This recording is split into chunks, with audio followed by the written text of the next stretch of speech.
Bismillahirrahmanirrahim.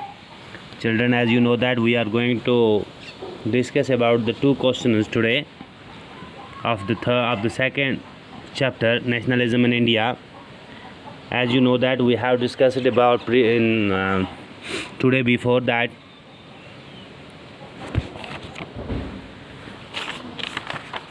The idea of Satyagraha by Mahatma Gandhi. Now we are going to discuss about why did Gandhiji withdraw the non-cooperation movement.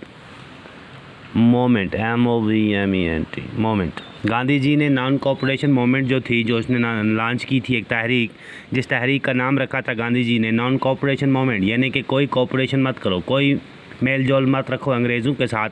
उस moment को गांधी जी ने withdraw क्यों किया? What was the reason? First of all we discuss about that why, when and why this moment was launched in February 1922। फरवरी 1922 को ये launch की थी गांधी जी ने। डिसाइडेड टू विड्रा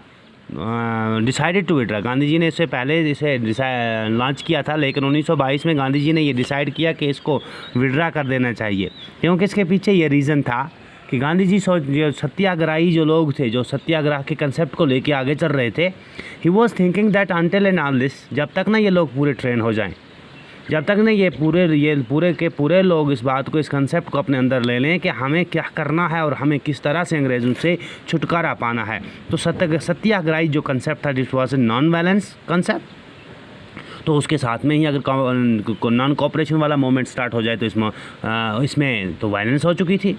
जब नॉन कॉपरेशन करनी थी उनके साथ, तो वायलेंस होना ही। जब उनकी चीज़ें नहीं खरीदनी है, उनके साथ उठना नहीं है, उनके साथ बैठना नहीं है, उनके साथ खाना नहीं है, उनके साथ किसी किस्म का कारोबार नहीं करना है, बिज़नेस नहीं करनी है, तो इसका मतलब है कि वायलेंस तो होगी। तो इसका मतलब है जो नॉन कॉपरेशन मूवमेंट थी ये वायलेंट थी। इसीलिए गांधी जी ने ये डिसाइड किया कि नहीं, नॉन वायलेंस को, इस नॉन कॉपरेशन मूवमेंट को फ़िलहाल विड्रा कर देना चाहिए, जब तक ना हमारे सत्याग्रही लोग जो सत्याग्रह के कंसेप्ट को लेके आगे जा रहे हैं वो पूरे ट्रेन ना हो जाएं, वो पूरे ट्रेन ना हो जाएं, तो कि किस तरह से मास एजिटेशन करना है। To withdraw non cooperation movement, he felt that, उसने ये सोचा, the moment was turning violent in many places, क्योंकि ये जो मोमेंट थी नॉन कॉपरेशन थी वो ये वायलेंट हो चुकी थी, तशद्दुद हो चुका था इसमें। लोग एक दूसरे के साथ, अंग्रेज़ और हिंदुस्तानी एक दूसरे के साथ झगड़ रहे थे, लड़ाइयाँ झगड़े फितने खड़े हो रहे थे। तो इसलिए गांधी जी ने ये मशवरा किया, ये सोचा कि नहीं, इसे फ़िलहाल क्या करना चाहिए, इसे हटा देना चाहिए। And the satyagrahis must needed to be trained properly, क्योंकि गांधी जी को सत्याग्रही जो थे, सत्याग्रह के कंसेप्ट को मानने वाले जो लोग थे, he was thinking that they must be trained, and the people who get the concept of satyagraha will be ready for the mass agitation, mass struggle, must needed to be trained properly before they will be ready to mass struggle।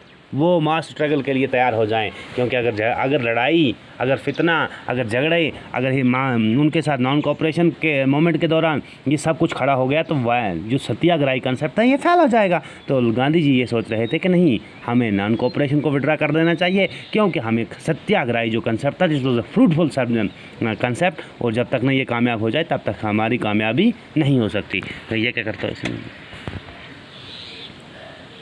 तो उसके बाद दूसरा question था, हम दूसरे question को थोड़ी नज़र देंगे। Why Indians were outraged by Rowlatt Act. ये रवालत एक्ट जो अंग्रेज़ों ने पास किया 1919 में, तो इससे हिंदुस्तान के लोग क्यों ज़्यादा शरारती हो गए, क्यों ज़्यादा हिंदुस्तान के लोगों ने क्यों ज़्यादा इस एक्ट के ख़िलाफ़ बात करना, यानी कि क्यों लोग ज़्यादा तेज़ी से अंग्रेज़ों के ख़िलाफ़ हो गए। उनका कंसेप्ट जो अंग्रेज़ों के ख़िलाफ़ उनकी सोच में ज़बरदस्त तेज़ी आ गई, वो अंग्रेज़ों से नफ़रत करने लगे। आउटरैकेड का मतलब है शरारती हो जाना। क्यों? इस एक्ट से जो अंग्रेज़ों ने अपनी असेंबली में without the consent of the Indian legislatures, Hindustan के मेंबरों से पूछने के बगैर उन्होंने कानून पास कर दिया, उसका नाम रखा उन्होंने रवालत एक्ट। और इस रवालत एक्ट से हिंदुस्तान के लोगों में क्यों ज़्यादा ये हो गई, शरारत हो गई, क्यों ज़्यादा ये वायलेंट हो गए। कहा कि नहीं, ये बात ये कानून हम मानने के लिए तैयार नहीं है।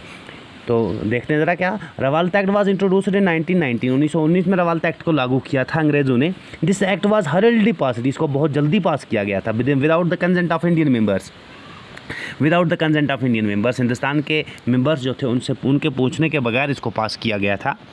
This had given enormous powers to the government to repress the enormous powers, यानी बहुत ज़्यादा पावर्स, बहुत ज़्यादा इस एक्ट के ज़रिए से एक कानून पास किया गया, ये एक्ट पास किया गया।